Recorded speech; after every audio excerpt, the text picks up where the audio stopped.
Saya langsung pada Pak Sri Bintang Pamungkas. Ya, apa kabar nih Pak? Lama tidak.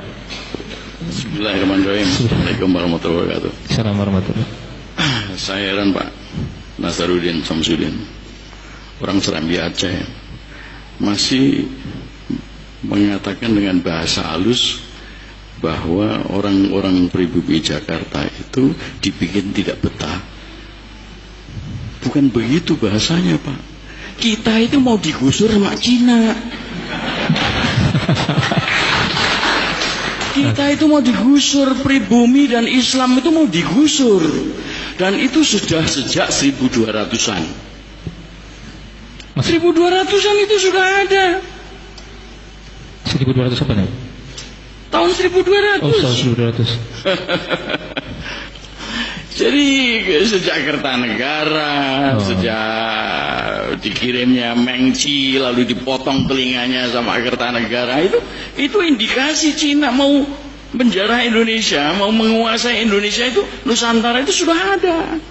Bagaimana Raden Wijaya menggempur mereka 40.000 pasukan Tartar gabungan Cina sama Mongol ketika mau setelah itu mendirikan Majapahit, itu sudah ada. Jadi ini semua itu adalah rekayasa. Dan rekayasa itu kembali sebelumnya lah. Jepang itu, atau pertanyaannya, kenapa Indonesia yang mau dicaplok gitu kan? Kenapa tidak Malaysia? Kenapa tidak Thailand? Kenapa tidak yang lain gitu kan? Jadi ini Indonesia itu memang sudah rencana, bukan soal karena masalah global, bukan. Itu hanya aksesoris. Ya salah analisis saya kira. Yang mau dicaplok itu memang Indonesia. Jadi Jepang itu mengatakan negara yang kaya raya begitu kok kemudian didiamkan saja. Kalau gitu kita manfaatkan. Itu kata-kata itu kemudian diambil alih oleh Panglima Angkatan Laut Jepang dengan semboyan apa itu mau mendirikan Asia Timur Raya. Dan Jepang itu masuk ke Indonesia itu persis seperti yang dibikin oleh Jokowi dengan tol laut serta poros maritimnya. Jadi Jokowi itu membuka diri. Ya Cina sama aja. Betul. Dan ini sudah dimulai sejak sebelum tahun 60. Anda ingat BTI, Barisan Tani Indonesia yang dipersenjatai sama Cina?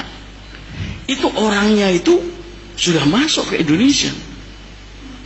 Hanya kemudian gagal 65 itu.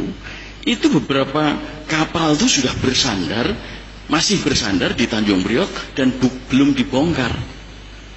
Tapi mendadak muncul peristiwa 65 gara-gara Pak Soeharto dendam sama Yani karena ditempeleng akibat korupsi di Diponegoro. Maka muncullah peristiwa 65 dan teraborsi rencana Cina dengan BTI mau menguasai Indonesia. Tetapi Cina ini dari dulu sampai sekarang yang modelnya kayak Ahok itu, ya, untuk menghadapi Kalijodo kan dia kumpulkan ada Pangdam, ada Panglima Kostrad, ada Danjen Kopassus, ada Kepolisian dan Lanut Halim, kemudian ada Kapolda. Cara mereka begitu mendekati penguasa, khususnya TNI, ABRI. Pak Harto juga begitu kan, oleh si SES, si Limpianki dan yang lain-lain itu. Dan rencana mereka memang jelas, mau menggusur pribumi dan Islam, mau menjadikan Indonesia jadi Singapura. Itu sudah jelas. Apa yang mereka lakukan sekarang ini persis dengan apa yang dilakukan oleh Israel di Palestina.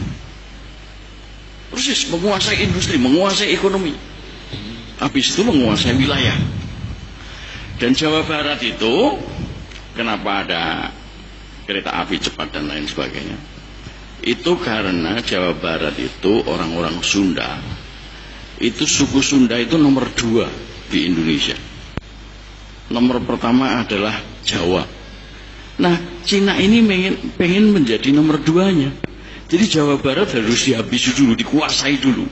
Dan kereta api cepat itu merupakan tonggak sejarah hegemoni Cina di Indonesia. Dan itu tanahnya sudah disiapkan semua. Cikarang, ya, apa tuh namanya,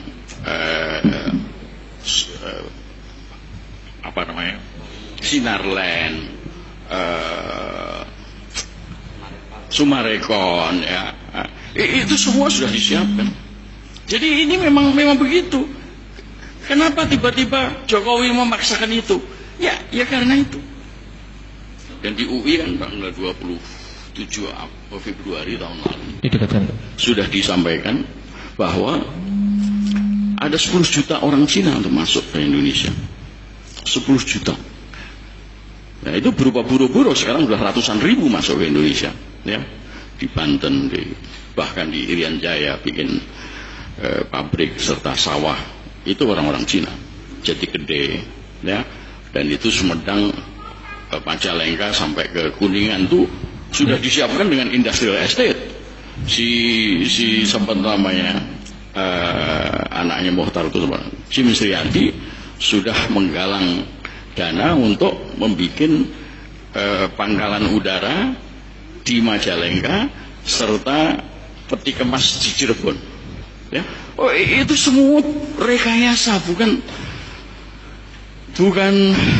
sekedar rencana. Jokowi itu rencana, termasuk rencana. Kenapa Jokowi? Ya artinya begini. Pertama asing juga besar asingnya. Jadi Pak Harto harus jatuh. Itu Amerika, Bill Clinton datang ke Indonesia 94, minta tolong sama Jim Sriadi supaya Pak Harto digulingkan. Akhirnya terguling juga, ya. Dan kalau Anda lihat konstitusi kita, kenapa Habibie tidak bisa sampai 2003? Karena dia menggantikan Pak Harto kan sesuai dengan konstitusi kita sampai 2003. Tapi kenapa ada pemilu 99? Itu bagian daripada rekayasa. Kenapa Undang-Undang Dasar 45 harus diubah? Itu rekayasa mereka, bagian daripada rekayasa mereka. Karena pasal 6 antara lain menyebutkan calon presiden harus pribumi asli dihapus. MPR dimandulkan sehingga tidak ada lembaga tertinggi negara, ya. Pasal 33 diubah sehingga menjadi kapitalis neoliberalis. Itu semua adalah bagian daripada rekayasa asing dan asing. Megawati ketika menjual Jokowi, ya, dari Juanda Surabaya menuju ke Manila, ketemu John Kerry, ya, lalu berangkat ke Beijing ketemu sama Xi Jinping, lalu berangkat ke Washington bersama-sama dengan Yusuf Kala yang sedang umroh dipanggil ke sana. Apa yang dia lakukan? Dia menyerahkan proposal referendum di Papua untuk Amerika. Itu kira-kira bulan Agustus. Bulan September ada konferensi di Melbourne, Australia. Seorang tokohnya referendum Timor Timur, Damien Kingsbury, mengatakan saya sudah mendapat proposalnya Pak Jokowi tentang referendum di Papua. Artinya apa? Sama seperti Timor Timur, begitu ada referendum, begitu Papua hilang. Lalu Bappenas didanai sama Amerika, membuat master plan percepatan ekonomi Indonesia, ya, MP3EI, ya. Dan kenapa Indonesia dibagi menjadi 6, ya, 6 koridor, ya. Lalu muncullah rumor. Karena apa? 6 wilayah itu mirip dengan 6 wilayah Yugoslavia yang kemudian sama Bros itu disatukan menjadi Yugoslavia. Sekarang dipecah lagi menjadi 6, ya, antara lain lewat perang Bosnia, Herzegovina dan Serbia, pecah menjadi 6. Nah, muncullah istilah balkanisasi. Indonesia juga begitu, kebetulan juga 6 juga, ya kan? Nah, rumornya mengatakan bahwa Papua sama Maluku untuk Amerika, kemudian Sumatera Jawa untuk Cina. Rumor atau skenario, Pak? Saya kira kalau itu diucapkan oleh Hendro Priyono kemudian kemungkinan besar menjadi nyata itu, ya. Kalimantan sama Inggris, Sulawesi menjadi Perancis dan Kanada. Kanada ini adalah negara pertama yang menjanjikan dana IGGI pada tahun 67 ketika Pak Harto menyusun tim sultan ke Jenewa dan membentuk IGGI. Lalu Nusa Tenggara Barat, Nusa Tenggara Timur dan Bali itu Australia dan New Zealand.